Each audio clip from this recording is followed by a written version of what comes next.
I thought it was that other robot when he turned around. It looked like a near head-on collision. We had the pit people working super hard to get our robot working. Yeah, drill a hole down beside it.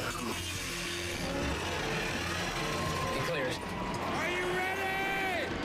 In 3, 2,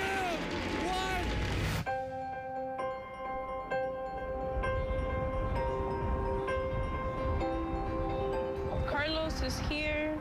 Jackie's here. It's before dawn on a Saturday in January.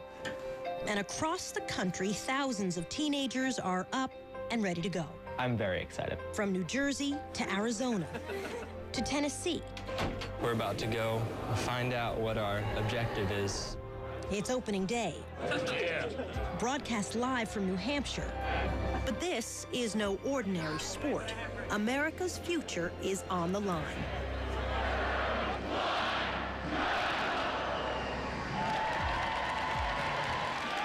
It's a robotic competition that brings 50,000 high school students into stadiums across the country. They call it an Olympics of the mind. The purpose is to inspire kids to take challenging math and science classes, to prepare them for the high-tech jobs of the future. It's what American public schools often fail to do. We've basically had a 19th century model of education that is not preparing enough young people to be successful in the 21st century global economy. It's amazing to me that at a time of high unemployment rates, we actually have over 2 million unfilled, high-wage, high-skilled jobs. So there's 2 million jobs right now that are unfilled, high-wage, high-skilled jobs because we haven't produced what we need to do. The work has to be done, so we send the work to people in other places that can get it done. This is absolutely backwards. You run a Fortune 500 company. Are you worried about finding employees for your company who can do the job? The answer is more than worried. I'm living with the problem. I'm panic-stricken about it. And that's why companies like Xerox are funding this robotics competition. Among this year's competitors, Maria Castro, Brian Whited, Sean Patel. 3 kids from 3 different economic backgrounds with very different opportunities. I want to become a solar engineer and I want to go to Stanford University. Junior Maria Castro is a student at the mostly Latino Carl Hayden High School in Phoenix, Arizona. The average family here makes less than $30,000 a year. Maria, what is the ratios of the 45? The 1, and the radical 2. 1, 1, radical 2. Beautiful thing, right? Maria wants a career that pays well and is pushing herself and her school to get it. I was like, well, why isn't anybody challenging me? I mean, I would do a whole week's lesson in a class period. And I was just like, okay, this is too simple for me. I was like, okay, what's next? Do you worry that when you go off to college, you're not going to be prepared to compete? Yeah, and especially with this example, English, we're learning how to capitalize and when to capitalize. I mean, that's things that my little sister should be learning, you know? It's because more than half of the 2,200 students at Maria's school don't pass statewide tests in reading and math. When they come to school, they come with the 4th grade reading level and behind in math, so we really have a lot of catching up to do.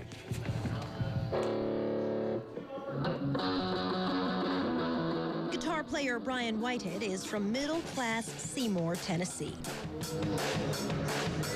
This senior is about to become a programmer on his school's brand new robotics team. I guess I'm the nerd. I've got all the honors classes, got Scholars Bowl, band, jazz band, and now robotics to tack onto that. National Honor Society. I guess I just do all the higher level education things. Should we connect them side to side or? Brian wants to get into a top engineering school, but already he's at a disadvantage.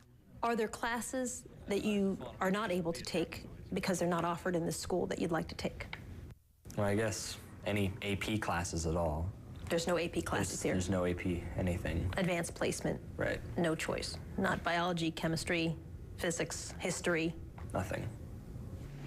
Advanced placement classes give a leg up to students who want to get into top colleges.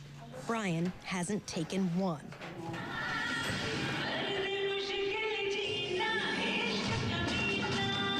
Sophomore Sean Patel is from upper-middle-class Montgomery, New Jersey. The son of Indian immigrants, Sean is already taking 2 AP classes, which leaves him little time for his favorite hobby, dancing. I'm taking Pre-Calc Honors, Spanish 4, AP US History 1, AP Statistics, English Honors, and Chemistry Honors. And then after school, I have Boy Scouts, robotics, and dance.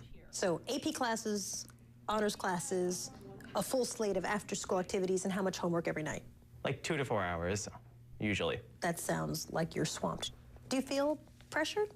Well, I mean, I get stressed, but the thing is, like, it was my choice to take all these classes. It's my choice to do all these extracurriculars. In the U.S., students have a choice, and most choose not to take the tough math and science classes. But in most industrialized countries, classes like chemistry and physics aren't optional. It's one reason why out of 34 countries, American students rank 17th in science, 25th in math. Shanghai, China, Finland, South Korea, Slovakia, Canada, Australia, Estonia, Ireland, Belgium. That's just the partial list. Singapore? Of who are ahead of us. Yeah. Why does it matter that we're number 17 and 25? We should be leading the world in education. And one generation ago, we did. One generation ago, we had the highest % of college graduates in the world. We're flatlined, we're stagnated. It's simply not good enough. How do I know the mass that it gave me? If we don't generate the next group of innovators, scientists, engineers, problem solvers in this country, our standard of living, our quality of life, our security will plummet. Dean Kamen has made his millions with inventions, from the insulin pump to the Segway. If you want kids to study math and science, you don't create a science fair.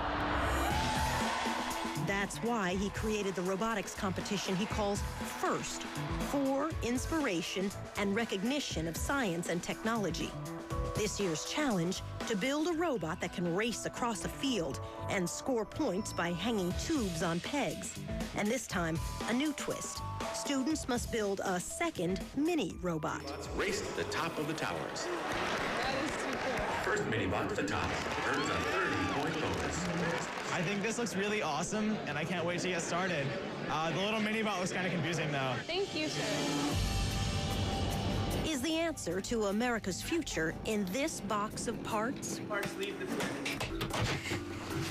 Starting now, Maria, Brian, Sean, and tens of thousands of other students have 6 weeks to turn these pieces Call this Robotics Christmas into a working robot. These are different. I've never seen these kind before. I'm sure we'll figure it out. This would be rotational momentum. In New Jersey, Sean's team is counting on figuring it out with the help of advanced physics. But Maria's team has a secret plan. Which one will have the advantage? Education in America is brought to you by the University of Phoenix. An educated world is a better world. And by ExxonMobil, taking on the world's toughest energy challenges.